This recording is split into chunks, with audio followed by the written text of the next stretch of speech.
Hello et bienvenue dans une nouvelle vidéo. Aujourd'hui, on se retrouve pour notre haul by it hebdomadaire. Comme chaque semaine, je me suis donc rendue sur différents comptes Instagram pour aller checker les dernières nouveautés, annonces, sorties en termes de make-up, skincare, beauté de manière générale et je vous donne mon avis. On commence avec la page de Trendmood et la première chose que je vois c'est un lancement chez Hermès. C'est un quad de fard à paupières qui coûte 108 $. Ça revient donc à 27 $ le fard à paupières pour des fards qui ont pas l'air complètement ouf.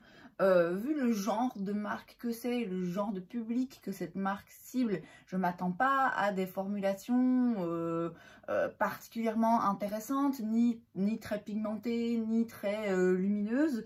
Je m'attends plutôt à quelque chose de similaire de ce qui se fait chez Dior et Chanel. Et je dis pas qu'ils ont forcément des mauvaises formulations de fard à paupières, parce que c'est vrai qu'ils ont parfois des finis qui sont très jolis, qui sont très soft, très délicats, très flatteurs, mais c'est quand même rien de particulier et rien qui valent 108 $ pour le quad. Ça, j'en mets ma main au feu. J'ai l'impression que par moment avec ce genre de marque, c'est un petit peu un concours à qui va faire le prix le plus ridicule, qui va le plus faire hausser les sourcils de tout le monde, mais en même temps ça continue de fonctionner parce que tu as quand même toujours des gens qui vont payer cher et vilain parce que c'est Hermès. Et c'est pas du tout un jugement, hein, parce que clairement, parfois, même souvent dans le make-up, je suis prête à payer plus juste pour la marque.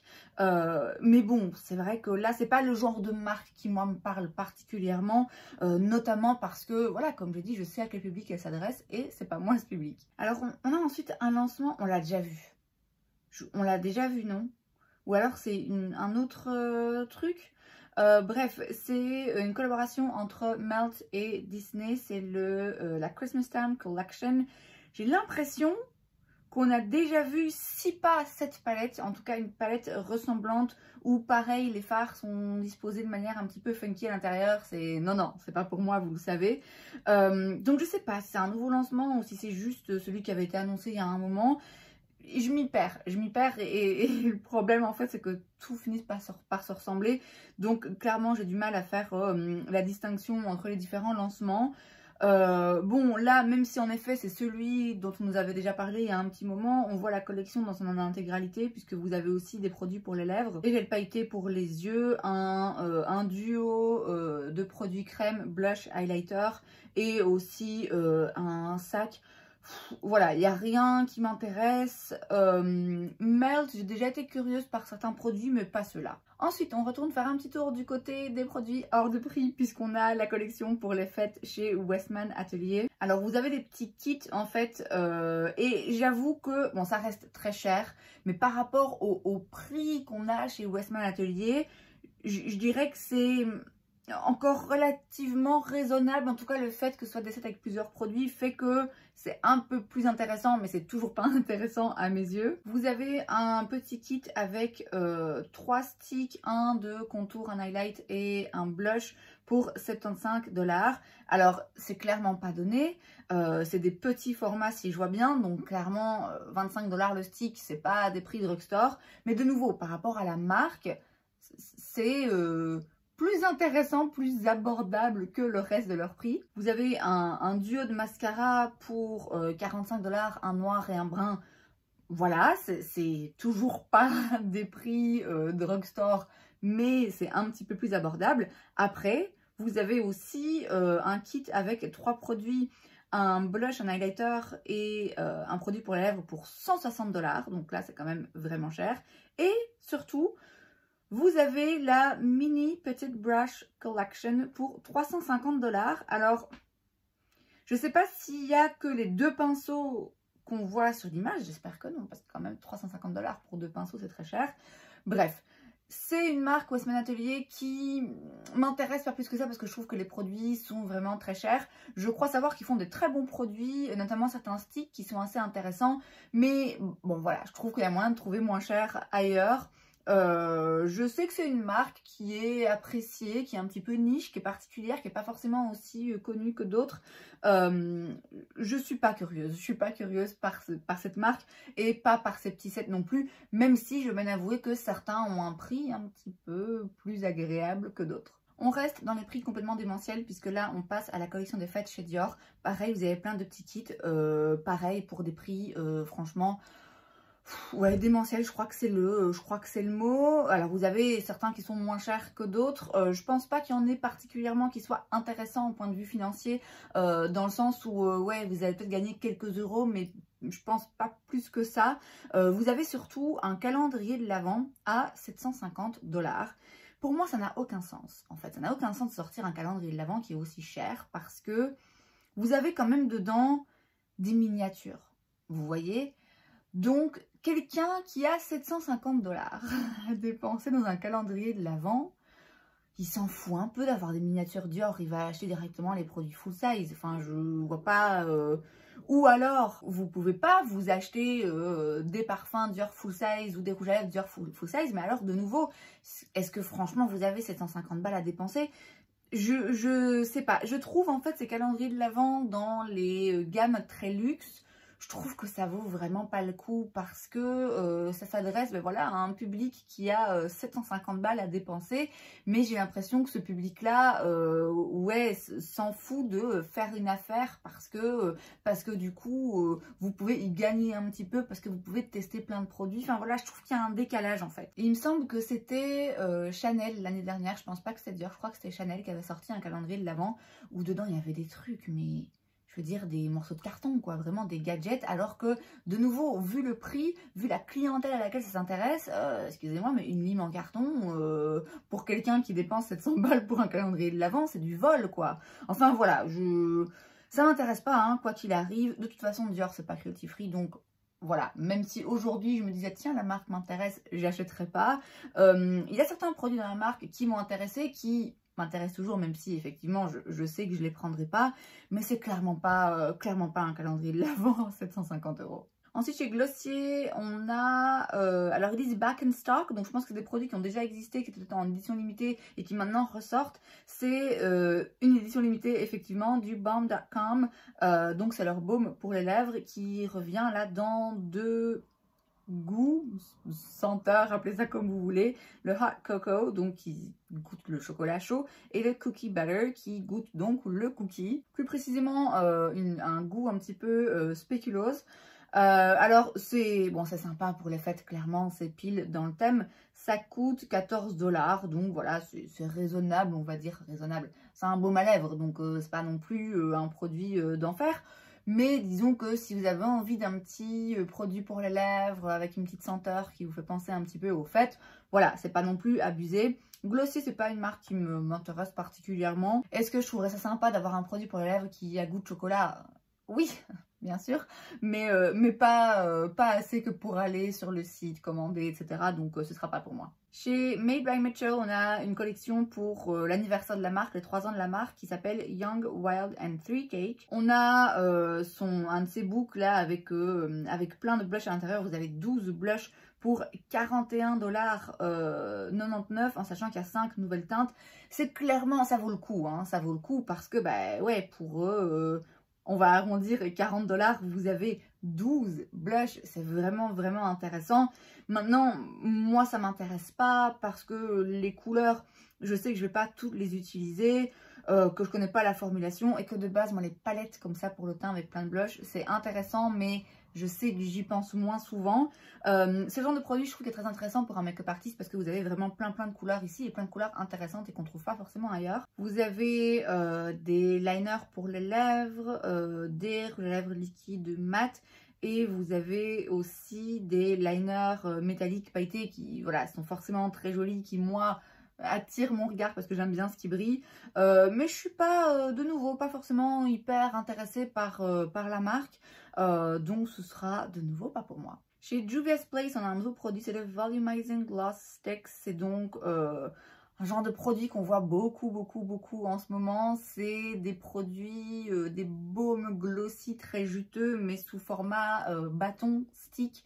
Et du coup, quand vous le mettez, ça s'écrase un petit peu. Enfin bref, on a vu pas mal de marques déjà sortir ce genre de produits qui, c'est vrai, sont très jolis. Ici, ça coûte 15 $, donc ça reste abordable. Et vous avez 12 teintes, donc ça, c'est vrai que c'est intéressant. Je vois pas de photo du produit porté, malheureusement, parce que je crois comprendre que c'est le genre de produits qui sont assez transparents. Et donc les 12 teintes, oui c'est bien, mais il n'y a pas forcément une différence énorme entre chaque teinte. Vous voyez, c'est l'impression que j'en ai. Maintenant on a quand même, bon, c'est vrai, des teintes qui vont du transparent au très foncé, donc à voir ce que ça donne une fois que c'est porté, si c'est un petit peu plus opaque que d'autres produits de ce genre ou pas.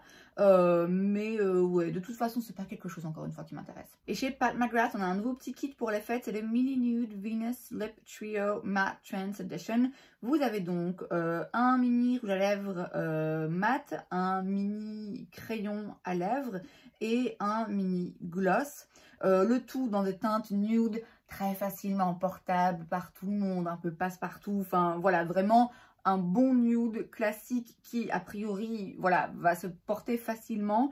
Ça c'est intéressant parce que ça coûte 29 $ et donc pour 29 $ vous avez 3 produits Pat McGrath. Certes ce sont des mini, mais bon, un crayon à lèvres pour le terminer, alors moi ça m'est déjà arrivé avec les crayons Catrice parce que j'utilise que ça, mais bon, terminer un crayon à lèvres, il faut quand même y aller. Pareil, un rouge à lèvres stick. Donc le mini format, d'autant plus si vous aimez le make-up et que vous avez d'autres rouges à lèvres, ça va quand même vous tenir un petit moment. Et vu les prix globalement chez Pat McGrath, le fait pour moins de 30 $ d'avoir 3 produits, pouvoir tester 3 formulations dans la marque, je trouve ça intéressant. En plus, c'est un trio qui a du sens, ces 3 produits qui vont bien ensemble. Vous avez de tout pour faire vraiment des lèvres. Donc c'est intéressant. Moi, je le prendrai pas parce que j'ai déjà ce genre de produit dans la marque. Mais je trouve ça intéressant si on veut découvrir un petit peu et si on veut se faire plaisir sans dépenser les prix habituels qu'on a dans cette marque. On passe ensuite chez Point Click Vibes et la première chose qu'on a, c'est une nouvelle collection chez Lime Crime en édition limitée. C'est la Dark Rain Collection. Vous avez 2 huiles à lèvres, si je vois bien, je crois que c'est des huiles à lèvres, 3 rouges à lèvres liquides mat, 2 ombres à paupières liquides et une palette avec 4 fards, donc un petit quad, dans des prix, je dirais, relativement abordables, je pense, fidèles à la marque. C'est une marque que j'ai jamais essayée. C'est pas une marque qui m'intéresse particulièrement et très franchement la plupart du temps j'oublie son existence. À une époque il me semble me rappeler que ils étaient connus pour le rouge à lèvres liquide mat qui avait une bonne formulation et surtout ils avaient je pense des couleurs très intéressantes et différentes de ce qu'on voit habituellement, et aussi leur palette de fard à paupières. J'ai déjà vu passer 1-2 palettes que je trouvais intéressantes de par l'harmonie. Ici il n'y a rien qui m'intéresse particulièrement, la marque m'intéresse pas plus que ça.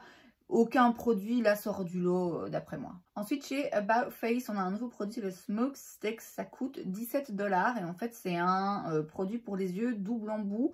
C'est un 2 en 1. Vous avez d'un côté un crayon, un fard à paupières plutôt en forme de stick, et de l'autre côté vous avez dans la même couleur aussi un petit stick comme ça mais plutôt en formulation poudre, ce qui est donc parfait d'après eux pour créer vraiment un look smoky.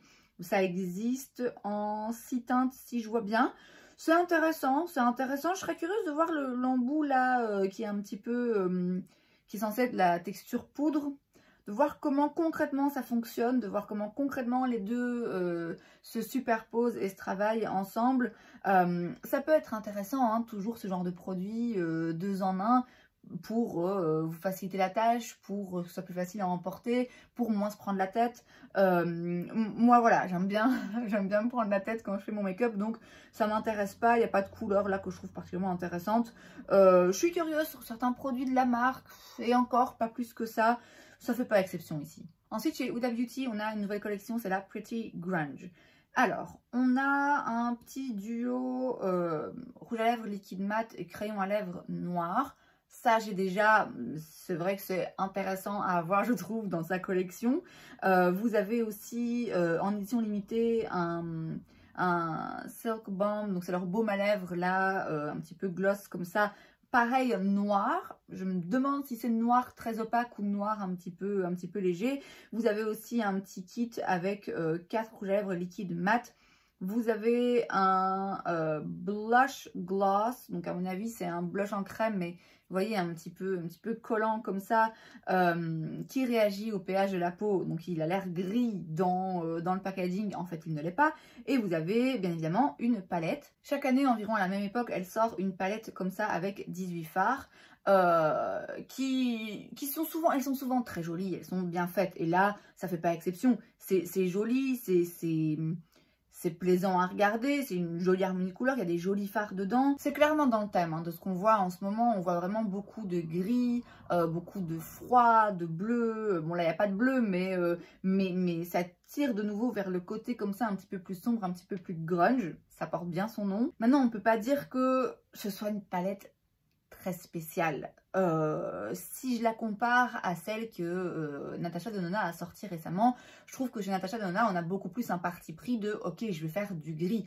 Alors c'est vrai que ça en fait une palette moins facile à porter, qui va plaire à moins de personnes, mais ça en fait une palette spéciale et intéressante. Ici, il y a quand même beaucoup de nude, il y a aussi un petit peu de mauve, il y a des teintes qui vont pouvoir convenir à un plus grand nombre de personnes et je pense que tout le monde pourrait se servir de cette palette et faire des looks faciles à porter et à créer au quotidien.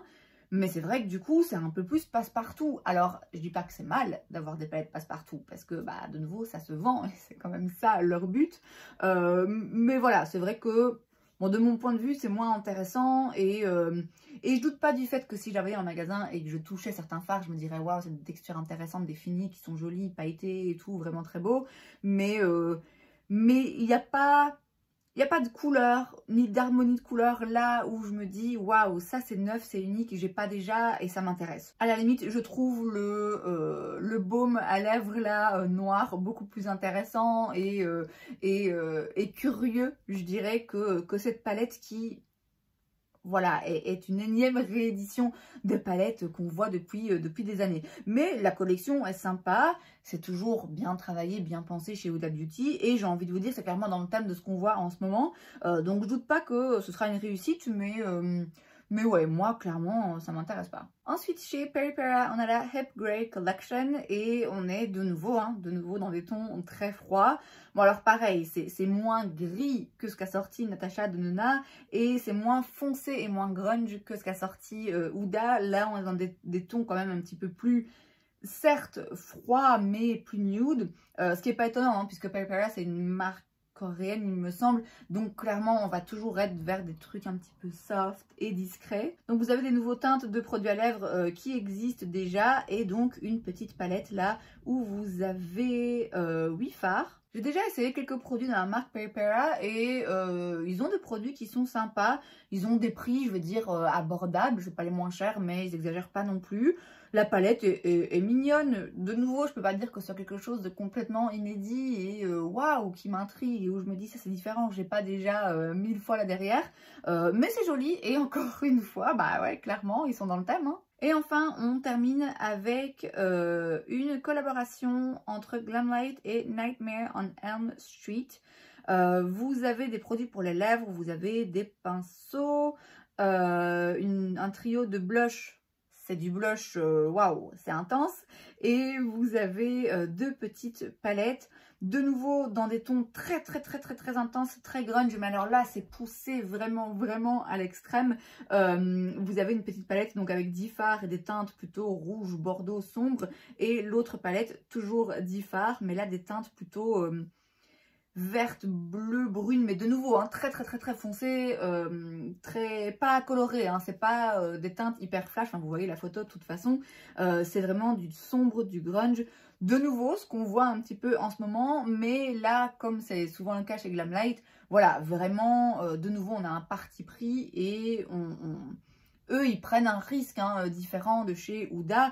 C'est pas le genre de palette que tout le monde va adorer, c'est même le genre de palette que la plupart des gens vont se dire « Oh, ça, je saurais pas comment utiliser », mais c'est pour ça qu'on les apprécie, parce qu'ils osent faire des trucs un petit peu différents. C'est pas des trucs que moi, du coup, je vais apprécier. Je pourrais hein, les utiliser, c'est pas que je serais trop intimidée, mais ouais, c'est pas des looks que je voudrais porter au quotidien et c'est pas des teintes qui m'attirent particulièrement. Mais voilà, c'est intéressant et là pour le coup c'est différent. Et c'est donc tout pour cette vidéo, j'espère que ça vous a plu. Si c'est le cas, n'hésitez pas à laisser un like. Vous pouvez aussi vous abonner à ma chaîne parce que c'est gratuit donc pourquoi pas. Et moi je vous vois la prochaine fois. Bye!